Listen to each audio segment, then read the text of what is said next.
Thank you. For a very big success. సరే, మామూలుగా ఎప్పుడు ఊహించినట్టే చేస్తారు మీరు. ఒక్క నిమిషం నేను మాట్లాడచ్చు. సార్ చెప్పండి, సార్ చెప్పండి. 50 మంది ప్రేక్షకులకి నా హృదయపూర్వక శుభాకాంక్షలు తెలియజేస్తున్నాను. ఈ విజయదశమి అందరి జీవితాల్లో గొప్ప విజయాన్ని తీసుకురావాలని, అందరి జీవితాలు ఎంతో విజయవంతంగా ఉండాలని మనస్ఫూర్తిగా కోరుకుంటున్నాను. మీరు ఎప్పుడూ ఇంటర్వ్యూ ఎవరికి చేయలేదు సార్. అలాగే మీతో కూర్చోవడం మాకు ఇది ఫస్ట్ టైం కాకపోయినా ఇట్లా కెమెరా ముందు కూర్చోవడం ఫస్ట్ టైము. అండ్ మేము మిమ్మల్ని ఆహ్వానిస్తే మీరు వచ్చారా, లేకపోతే మీరు రావాలి, మిమ్మల్ని కలవాలి, ఈ విధంగా నా థాట్స్ ఈ సినిమా గురించి ప్రజలకు తెలియజేయాలి అన్న ఉద్దేశంతో మీరు వచ్చారా? అంటే నాకు నాకు తెలియకుండా మా వాళ్ళు ఏమన్నా తిరిగిగా మీరు వస్తే బాగుంటుంది అన్నారంటే కాదు, ఆయన నుంచే మనకు ఆఫర్ వచ్చి నేను చాలా ఎగ్జైట్ అయ్యాను. ఇది 10 మందికి తెలియజెప్పేలాగా నేను ఒక అవకాశం తీసుకోవాలి అని అంటే కనుక అప్పుడు ఈ ఏర్పాటు జరిగిందని. ఇన్విటేషన్ మాత్రం నేనే అడిగానండి. దానికంటే కూడా ముందు ఒకటి చెప్తాను సార్. ఖైదీ నెంబర్ 150 రిలీజ్ అయినప్పుడు కూడా నేను సినిమా ఫస్ట్ డే చూశాను. వెరీ నెక్స్ట్ డే మీ ఇంటికి వచ్చి కలిసి నా ఎక్సైట్మెంట్ మీతో పంచుకున్నాను సార్. మర్చిపోలేదు. బట్ ఈ సినిమా కూడా ఫస్ట్ డేనే నేను ఆ రోజు నాకు షూటింగ్ ఉన్నా కూడా సాయంత్రం అయ్యేసరికి నా రామలక్ష్మణ్ మాస్టర్లు లాస్ట్ షాట్ నాకు వదిలి వెళ్ళిపోయారు సార్. ఆన్ రికార్డ్ చెప్తున్నాను ఇది. సో దీనికి వాళ్ళు సమాధానం చెప్పాలి. అవును, వచ్చి వాళ్ళు ఏమన్నారంటే 5:30కి సార్ మేము ఫస్ట్ షో సినిమాకి వెళ్తున్నాం సార్, బాస్ సినిమా కదా వెళ్ళాలి మేము అన్న. సరే నేను పంపించేసా. సరే వాళ్ళు వెళ్ళిన తర్వాత మ్యూజిక్ డైరెక్టర్ తమన్ వచ్చాడు. తమన్ వచ్చి అంటాడు, సార్ వాళ్ళే వెళ్తున్నారు, మన ఇద్దరు వెళ్ళకపోతే ఎలా సార్ అన్న. ఇక్కడ హైటెక్ సిటీ లొకేషన్లో షూటింగ్ చేస్తున్నాం. ఇంక వెంటనే లాస్ట్ షాట్ ఏంటంటే డైరెక్ట్ అక్కడి నుంచి థియేటర్కి వెళ్ళి మేము కూడా చూసేసాం. ఆ నెక్స్ట్ డే వచ్చి మీతో పంచుకోవచ్చు నాకు. కానీ నాకు అనిపించింది ఏంటంటే నేను అందుకనే వాంటెడ్గా కలవాల. సో అదేదో నా ఎక్సైట్మెంట్ ఏదైతే ఉందో ఇప్పుడు నాలాగా చాలామంది ఆ సినిమా చూసిన వాళ్ళందరూ ఎక్సైట్మెంట్ని వాళ్ళందరి తరఫున నేను మోసుకొచ్చి మీ ముందు కూర్చొని సినిమా చూసినప్పుడు నాకు ఏమనిపించింది మాట్లాడదాం. సో దానికి నేను దీన్ని ఒక మీతో కూర్చోవడం చాలా రిఫ్రెష్గా ఉంది. Thank you. సో అందుకని ఆన్ కెమెరా రావటం సార్. లేదంటే యాక్చువల్గా వచ్చి మీ ఇంట్లో డ్రాయింగ్ రూమ్లో గెలిస్తే నా ఎక్సైట్మెంట్ మీకు మాత్రమే తెలుస్తుంది. So I want every one to know. 150 సినిమాలు అంటే దాదాపు మీరు టచ్ అయిన క్యారెక్టర్లు రాజా విక్రమార్కలు ఫోక్లోర్ చేసేసారు. మైథలాజికల్ కూడా యముడు మూడు లాంటి సోషియో ఫ్యాంటసీ చేసేసారు. అందులో కొంత మైథలాజికల్ టచ్లు కూడా చేశారు. సో అందుకని మీరు టచ్ చేయని ఏరియా అంటూ ఏమీ లేదు. దాదాపుగా అన్ని ఏరియాలు టచ్ చేసిన తర్వాత ఇది నాకు కళ, ఇలాంటి సినిమా చేయటం నాకు కళ అని మీలాంటి వ్యక్తి అంటే ఇప్పుడు అక్కడ అమితాబ్ బచ్చన్ కానీ ఇక్కడ మీరు కానీ లేదంటే రజనీకాంత్ కానీ ఇలాంటి వ్యక్తులు నాకు ఈ క్యారెక్టర్ చేయడం కళ అంటే అది యాక్చువల్గా కొంచెం న్యూసే. అంటే 2 విషయాలు. ఒకటేంటంటే అది గొప్ప విషయం, ఇన్ని సంవత్సరాల తర్వాత కూడా after 35 to 40 years of career span తర్వాత కూడా ఇంకా నేను కొత్తగా చేయాలి అని ఇంకా చిల్ అన్డయింగ్ స్పిరిట్ ఉండటం గొప్ప విషయం మాలాంటి వాళ్ళందరికీ. ఒకటి. రెండోది, నిజంగా అంత అలా మిమ్మల్ని కదిపిన విషయం ఏంటి, ఈ సినిమా ఎందుకు చేయాలని అనిపించింది? మన జీవితంలో, సినీ జీవితంలో చెప్పుకోదగ్గ మైల్ స్టోన్ లాంటి క్యారెక్టర్స్, మెమరబుల్ క్యారెక్టర్స్ ఎన్ని ఉన్నాయి అనుకుంటే ఓవర్ పీరియడ్ ఆఫ్ టైం వెనక్కి తిరిగి ఆలోచించుకుంటే ఒక 5, 6, 10 ఉంటాయి ఈ 150 సినిమాలు. అండ్ మిగతా కమర్షియల్గా అద్భుతం చేస్తుండొచ్చు, కొన్ని ఏమో ఆ సీజన్లో అప్పుడు నాకు మంచి పేరు తీసుకొచ్చి ఉండొచ్చు. కానీ ఇంకా ఒకసారి ఇప్పుడు తరిచి చూసుకుంటే ఒక కృష్ణ గారికి అల్లూరి సీతారామరాజు ఉంది, అండ్ రామారావు గారికి మైథలాజికల్ సినిమాలు క్యారెక్టర్స్ ఆయనకున్నాయి. బట్ నాకు వచ్చేసరికి ఆ టైంకి ఆ సీజన్కి ఒక ఇంద్ర అని, మొదట్లో ఖైదీ అని, లేదంటే ఇలాంటివి చూడాలను, ఠాగూరు, స్టాలిన్ ఇలాంటివి ఉన్నాయి. కానీ బట్ చరిత్రలో మిగిలిపోయి నభూతో నా భవిష్యత్ అనే క్యారెక్టర్ సరిగ్గా చేయలేదు, పడలేదు అనే అసంతృప్తి ఎప్పుడూ ఉంటుంది. దానికి సమాధానంగా నాకున్న పర్సనల్ ఇంట్రెస్ట్ ఏంటంటే ఒక దేశభక్తి సంబంధించిన అయితే స్వాతంత్ర సమరయోధుడి కథ ఒకటి చేస్తే కనుక పేట్రియాటిక్ క్యారెక్టర్ చేస్తే ఆ అవకాశం నాకు ఉంటుంది, నాకు మెమరబుల్ క్యారెక్టర్గా ఉంటుందని నాకు ఎప్పుడు అనిపిస్తుంటుంది. అని భగత్ సింగ్ లాంటివి చేయాలని, భగత్ సింగ్ వీరోచితం చదివాను, చూశాను అని. ఆ తర్వాత కొన్ని సినిమాలు వచ్చేసరికి ఇంకా బెటర్ వెర్షన్ తోటి, బెటర్ యాంగిల్ తోటి అదే భగత్ సింగ్ నాకు వస్తే బాగుండు అని ఎదురు చూశాను. ఏ నిర్మాత కానీ ఏ కథకుడు కానీ అలాంటి కథతో నాకు తారసపడలేదు. ఆ వెలితి అలాగే ఉండిపోయింది నాకు. ఆ తర్వాత 12 ఏళ్ల క్రితం నేను చెప్పగలను, ఉయ్యాలవాడ నరసింహారెడ్డి అని మొట్టమొదటి స్వాతంత్ర సమరయోధుడు కథ ఒకటి ఉందండి. అతను రాయలసీమకు సంబంధించినటువంటి బిడ్డ. అది ఒక మంచి సంపూర్ణమైన కమర్షియల్ కథగా కూడా అవకాశం ఉంది మనకి, చేద్దామని పరుచూరులో నాకు చెప్పిన బ్రదర్స్. అండ్ అది నాకు నచ్చింది, బాగుంది. కానీ అది తెర మీద చూపించాలంటే అలాంటి డైరెక్టర్ కానీ అంత ఖర్చు పెట్టే నిర్మాత కానీ ఎవరున్నారని ఆలోచిస్తే ఎవరు ముందుకు రాలా. అంటే ఎక్కువ ఖర్చు పెడితేనే కానీ ఆ సినిమాకి న్యాయం చేసినట్లు కాదు. అంత ఖర్చు పెట్టి రావడం ఎవరు ముందుకు రాలేదు. అండ్ అప్పట్లో నేను సొంతంగా సినిమా తీద్దాం, మనమే తీసుకుందాం అనే ఆలోచన నాకు లేదు. దాంతో ఆ సబ్జెక్ట్ అలా ఉండిపోయింది. 2-3 ఏళ్ల తర్వాత, 4 ఏళ్ల తర్వాత నేను మళ్ళీ పాలిటిక్స్లోకి వెళ్ళిపోవటం, సినిమాలకు దూరంగా ఉండటం, మళ్ళీ తిరిగి కంబ్యాక్ సినిమాగా ఇది చేద్దామన్న ఆలోచన ఉండింది. కానీ నాకున్న పర్సనల్ ఫీలింగ్ ఏంటంటే ఇలాంటి క్యారెక్టర్ తోటి నేను రీఎంట్రీ ఇస్తే నా రెస్ట్ ఆఫ్ ది ఫ్యూచర్ ఇంకా ఈ రకమైన వైవిధ్యమే తప్ప రెగ్యులర్గా ప్రేక్షకులు నా అభిమానులు కోరుకునే క్యారెక్టర్స్ నన్ను యాక్సెప్ట్ చేస్తారు లేదనే ఒక మీమాంస ఉంది.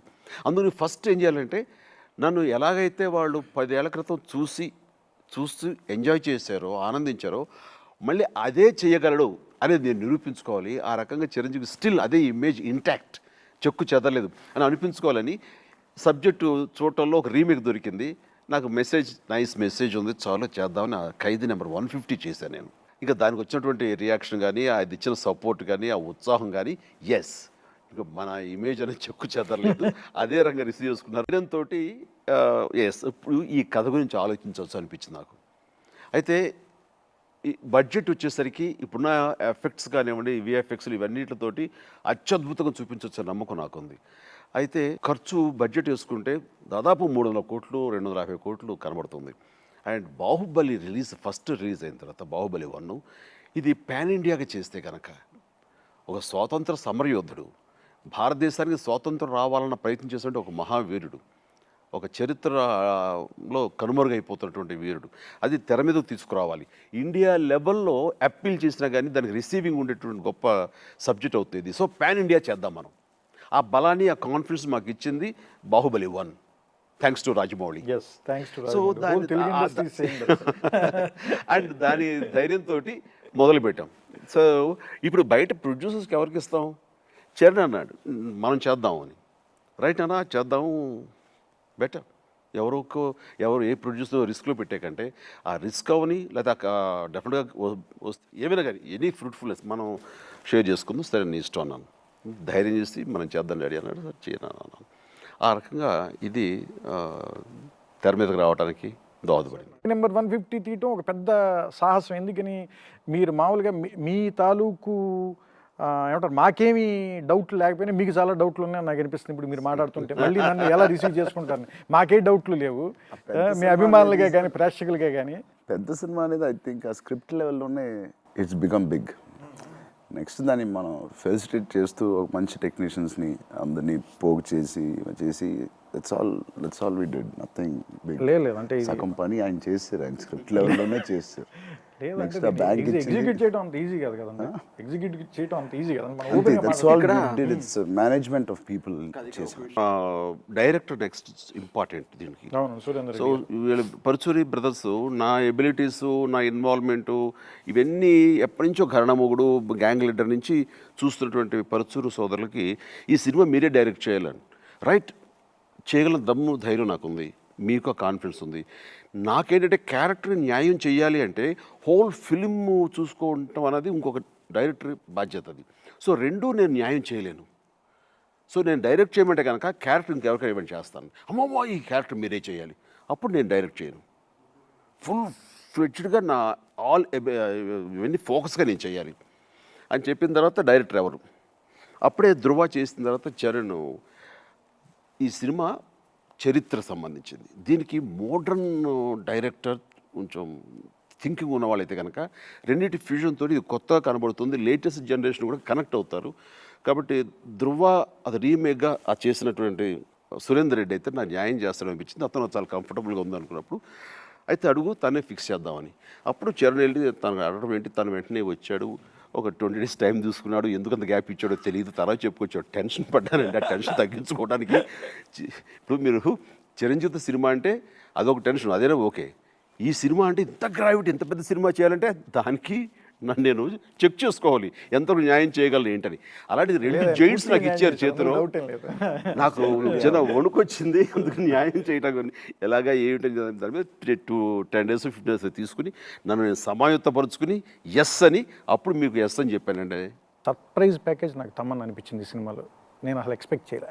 అవును, నేను ఎక్స్పెక్ట్ చేయలే. ఫస్ట్ హాఫ్ చూసి ఏంటి అంతవరకు ఉంటుంది అమ్మాయి వదిలేసారు character ఏంటి అంత పెద్ద అమ్మాయిని, ఇంక సర్లే ఇంకా లేదు అంత పెద్ద సినిమాలో కుదరదు కదా, ఇంకొక స్టేజ్ దాటిన తర్వాత ఎవరి వల్ల కాదులే అనుకున్నా కానీ నేను సెకండ్ హాఫ్లో కరెక్ట్గా సాంగ్తో తీసుకురావడం, కరెక్ట్గా ఎక్కడ లేపాలో అక్కడ సాంగ్తో లేపారు. ఆ సాంగ్ కూడా చాలా చాలా మంచి రైట్ మూమెంట్లో ఎక్కడ ఉండాలో ఆ సైరా అనే సాంగ్. అంటే గొప్ప స్వాతంత్ర వీరుడికి యాక్చువల్గా అంతే కదండి. ఇప్పుడు బాలగంగాధర్ తిలక్ ఏం చేశాడంటే జనం అందరికీ కూడా ఫ్రీడమ్ మూమెంట్ అనేది జనానికి తెలియాలి.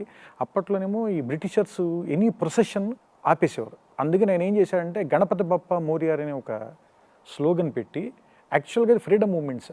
అందుకని బాంబేలో ఇప్పటికీ చూడండి గణపతి పండాల్స్ ఆయన మొదలుపెట్టినవి తీసుకెళ్ళి దాన్ని నిమజ్జనం అనే వంక పెట్టి అందరినీ యునైట్ చేసి ఫ్రీడమ్ గురించి మాట్లాడుతూ తీసుకెళ్ళి యాక్చువల్గా గణపతి నిమజ్జనం చేసి తీసుకొచ్చేవాడు సార్. సో అంటే జనానికి ఏమంటారు దాన్ని, అంతమందికి విషయం తెలియటం కూడా చాలా ఇంపార్టెంట్. సో ఆ విషయం తెలియటానికి తమన్నా అనే క్యారెక్టర్ని వాడడం కూడా కంపోజిషన్ కూడా చాలా బాగా చేశారు అమిత్ త్రివేది. ఆ ఒక్క సాంగ్ అద్భుతం అండి. సార్. ఆ డెత్ నేను భయపడ్డాను నిజంగా. దానికి మన ఇక్కడ సిరివెల్ సీతారామ శాస్త్రి గారి గురించి చెప్పుకోవాలండి. మీరు ప్రతి పదాన్ని ప్రతి మాటని చూడండి, అది ఎంత క్యారెక్టర్ ఎంత రిఫ్లెక్ట్ చేస్తుందో ఆనాటి పుట్టిన దగ్గర నుంచి అక్కడ దాకా ఉన్న మొత్తం వచ్చేసింది పాటలో. చావుని జయించి పుట్టాడు, ఆ చావే దీర్ఘాయుష్మాన్ భావాన్ని దీవించింది. అలాంటి రేనాటి వీరుడు అంటూ ఆ వాడిన పదాలు కానీ ఆ మాటలు కానీ ఆ పొందిక కానీ ఆ నడక కానీ hats off to Sirivennela Seetharama Sastry గారు. అద్భుతం అండి. అండ్ ఆయన అంత ప్రాణం పెట్టి అంత ఆలోచించి కథానుసారంగా రాసుకుని ఆ సాంగ్ అంత హైలైట్ అవ్వటానికి ప్రధానమైన కారణం మన పద్మశ్రీ సిరివెల్ల సీతారామ శాస్త్రి గారు. ఉరి తీసే ముందు ఒక స్వాతంత్ర సమరయోధుడు చెప్పేవి మనం దాదాపుగా అన్ని భాషల్లో కలిపి 100-150 సార్లు చూస్తుంటాం సార్. వీరపాళ్య కట్టబొమ్మన్ దగ్గర నుంచి అవేమి లేకుండా సీతారామరాజు అవేమి లేకుండా ఉంది. ఎస్, అది సురేందర్ రెడ్డి ఆ సినిమాల్లో ఉండే వెర్బటం కానీ ఆ మాటలు కానీ అవి రాకుండా కొత్తగా ఉండాలి. నాకు అదే వచ్చి అదే మాట్లాడుతూ ఉంటే కరెక్ట్ కాదు అని ఇతను చెప్పిన దానికి బుర్రా సాయిమాధవ్ గారు ఇచ్చిన ఇన్పుట్స్ హ్యాట్స్ ఆఫ్. వాళ్ళిద్దరు కాంబినేషన్లో మాత్రం అద్భుతం. అందుకే ఇంత బాగా అలాగే ఇంకొకటి ఫీల్ అవుతున్నారు. ఇంకొకటి చెప్పాల్సిన విషయం, మీరు నాకు సినిమా రిలీజ్ కంటే ముందు ఒకటి భయపడి మీరు నేను మాట్లాడుకున్నప్పుడు ఒకటి చెప్పారంటే, తల అలా తెగిపోయిన తర్వాత నేను ఒక యాక్ట్ చేశాను, అది ఓకేనా, అది లాజికల్గా ఉంటుందా, అది ఒకటే నేను ఇంకా థింక్ చేస్తున్నానని చెప్పి అప్పట్లో నాతో మాట్లాడారు. అవును, బట్ సినిమా చూస్తే మాత్రం చాలా కరెక్ట్గా ఉంది. ఎస్, అంటే టైమింగ్ కానీ, అంటే ఎంత టైంలో అది జరిగింది, అది జరిగిన విధానం కూడా, అంటే the way he shot that sequence, the way you enacted it, చాలా అంటే కరెక్ట్గా ఉంది. అంటే లాజికల్గా కూడా మేము ఒప్పుకునేలా ఉంది. అందుకని థియేటర్ నుంచి బయటకు వచ్చేప్పుడు కొంచెం హెవీ హార్ట్తోనే బయటకు వచ్చాం మేము. నాతో పాటు నాగార్జున గారు చూశారు సినిమా. ఇంకా ఆయన అంతా బయటకు వచ్చి గట్టిగా పట్టేసుకుని అసలు మాట్లాడటానికి మాట రావట్లేదు, కళ్ళేమో ఎర్రబడిపోయి ఉన్నాయి. ఇదేంటండి, ఇది ఒక ఎపిక్ అండి. ఒక ఎపిక్ని, క్లాసిక్ ఒక ఫిల్మ్ని కమర్షియల్ ఎలిమెంట్ జోడించి ఇలా ఫ్యూజన్ చేసి అంత ఇంట్రెస్ట్గా నిలబెట్టడం అనేది వెరీ రేర్ ఫీట్ అండి. రేర్గా ఇదవుతుంది. It's happened. Oh, it's wonderful అని. ఆ తర్వాత మన వెంకటేష్ ఆయన ఫోన్ చేశారు, చేసిన వస్తారా ఉంటారా అని. వచ్చి కలవాలంతే అని. ఆయన ఇంటికి రావటం గట్టిగా కౌలించేసుకుని అలా ఉండిపోయి ముద్దు పెట్టేసి అప్పుడు కూర్చొని సెటిల్ అయిన తర్వాత మన హీరో వెంకటేష్, అమ్మాయి ఇప్పుడు తీరిందండి, నేను నాకు నుంచి ఉగ్గ పెట్టుకున్నానండి. నాకు ఎందుకంటే ఫోన్లో మీకు చెప్పగలను, కంగ్రాట్స్ అంటే అద్భుతం బ్రహ్మాండం చెప్పాలి, నాకు మాటల ద్వారా తీరేది కాదు, గట్టిగా హక్ చేసుకోవాలి అని అనిపించింది. ఏంటంటే ఇది అంటూ తన భావం వ్యక్తం చేస్తుంటే నాకు నిజంగా చాలా సంతృప్తిగా ఉంది. ఇప్పుడు బయట ప్రజానీకం కానీ ప్రేక్షకులు కానీ నా అభిమానులు కానీ వాళ్ళు చెప్పేది నాకు బాగానే ఉంటుంది, కానీ నా తోటి హీరోలు ఆర్టిస్టులు అయ్యండి వాళ్ళంతా ఫీల్ అయ్యి వాళ్ళు చెప్తున్నారు అంటే కనుక ఇంకా అంతకంటే నాకు కావాల్సినవి ఉంది. ఏ అవార్డు దానికి సరి సమానం చెప్పండి. అంటే ఎందుకంటే రజనీకాంత్ నిన్న ఫోన్ చేశారు, చేసి ఆయన మిస్సెస్ ఆయన జనరల్గా రజనీకాంత్ మాట్లాడి బ్రహ్మాండం తర్వాత చాలా బాగుందని పైన పొగిడిన తర్వాత అయిపోతుంది, కానీ మిస్సెస్ తీసుకుని ఆవిడ కూడా అంత ఇదిగా బాబా ఏం సినిమా అండి, వండర్ఫుల్ అండి, అసలు అంతా అదే ఫీలింగ్ ఉండిపోయాం, ఎంత బాగుందని ఆవిడ చెప్తుంటే కూడా వండర్ఫుల్. నయనతార నయనతార ఈ అమ్మాయి కలవటం కానీ, నయనతార ఒక సీతాదేవిని అడవికి పంపించేస్తారు రాముల వారు. నయనతార మీద అంటే ఫస్ట్ నాకు ముందు కోపం ఉంది. సరే ఎందుకు ఇప్పుడు ఈ అమ్మాయి సడన్ గా తీసుకొచ్చారు, ఆవిడ లవ్ చేస్తే ఈవిడ అనుకున్నారు. ఆ ఒక బెడ్రూమ్ సీన్ తోటి ఎంత మంచిది, ఎంత చిన్న పాపం అనిపించేసింది. ఇంత ప్రేమిస్తుందా, ఇంత అమాయకురాలు అని చెప్పారు. చాలా అంటే చాలా చాలా బాగా, అంటే ఆ చిన్న చిన్న ఫిక్షనల్ ఎలిమెంట్స్ని అద్దినా కూడా ఎక్కడ కూడా ఆ రియల్ క్యారెక్టర్స్ తాలూకు గౌరవం కానీ వాడి తాలూకు హిస్టరీ కానీ ఎక్కడ భంగం కలగకుండా చాలా కష్టమైన డీవియేట్ కాలేదండి. విత్ ఇన్ దట్ పర్వ్యూ, ఆ పరిధిలోనే ఏదైనా కమర్షియల్గా ఇంట్రెస్ట్గా చేసాం, ఫిక్షనైజ్ చేసాం అంతే. ఇంకొకటి నాకు చెప్పాలనిపించింది ఏంటంటే సార్, ఈ సినిమా చూసిన వెంటనే మాట్లాడాలనిపించారు రత్నవేలు. ఈ సినిమాలో విఎఫ్ఎక్స్ కూడా ఎక్కడ విఎఫ్ఎక్స్ కనిపించలేదు సార్. విఎఫ్ఎక్స్ కనిపించకపోవటమే గొప్ప విఎఫ్ఎక్స్. Well said. విఎఫ్ఎక్స్ కనిపించకూడదు, అది కనిపించలేదు ఎక్కడ సినిమాలో. అండ్ వార్ సీక్వెన్స్ కానీ, లాస్ట్లో తీసిన వార్ సీక్వెన్స్ కానీ అంటే కరెక్ట్ రేషియోలో ఉన్నాయి సార్. ఏవి ఎంత పాళ్ళల్లో ఉండాలో అంత పాళ్ళల్లో ఉన్నాయి.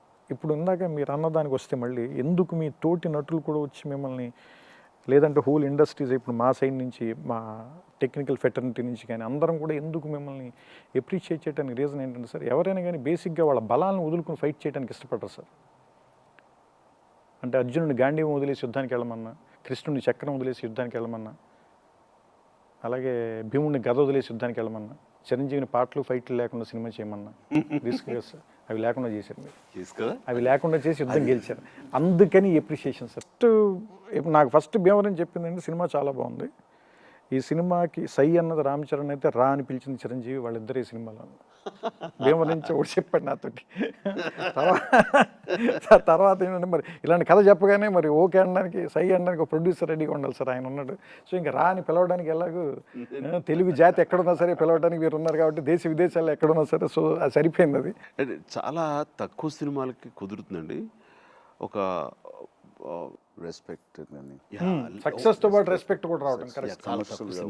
నేను ఒక మాట నిజంగా ఫీల్ అయ్యి ప్రీ రిలీజ్ ఫంక్షన్ రోజున అనిస్తాను ఒక మాట, ఇది ఏ రేంజ్ సక్సెస్ అవుతుంది, ఎంత రెవెన్యూ వస్తుంది, ఎంత అనే ఫిగర్స్ గురించి నేను మాట్లాడలేదు. ఇది ఒక గొప్ప సంతృప్తిని, మాకు గౌరవాన్ని తీసుకుని వచ్చే సినిమా అని మాత్రం చెప్పగలను.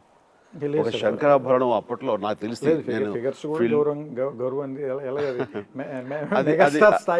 అది ఎట్లాగానే దాని గురించి నేను కానీ తను కానీ ఫిగర్స్ గురించి కొనుక్కున్న వాళ్ళు మాత్రం లాభించాలి, డబ్బులు చేసుకోవాలి మనస్ఫూర్తిగా కోరుకుంటామండి. చరణ్ గారు తీసుకున్న డెసిషన్ చాలా మంచి డెసిషన్ సార్. ఏంటి రంగస్థలం లాంటి సూపర్ హిట్ తర్వాత నేను నెంబర్స్ చెప్పను, ఎందుకంటే అది మామూలుగా మీడియాకి డిస్ట్రిబ్యూటర్లు వాళ్ళు మాట్లాడుకోవటం అనేది ట్రేడ్ మాట్లాడుకోవాల్సిన అవసరం అనేది వాళ్ళు మాట్లాడుతారు, బిజినెస్ అది అది మనం మాట్లాడడం అనవసరంగా ఆడియన్స్ ని ఫ్యాన్స్ ని రెచ్చగొట్టడం మంచిది కాదని.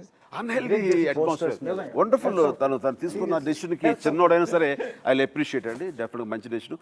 ఆ డెసిషన్ దృష్ట్యా ఈ సినిమాకి సంబంధించి ఎన్ని 100 కోట్లు చేస్తుంది అనేది ఎక్కడ ఫిగర్స్ మాత్రం అనవసరం పోస్టర్స్. అది ఎలాగో ట్రేడ్ మాట్లాడుకోవాలి, ఎలాగో మాట్లాడుతుంది సార్.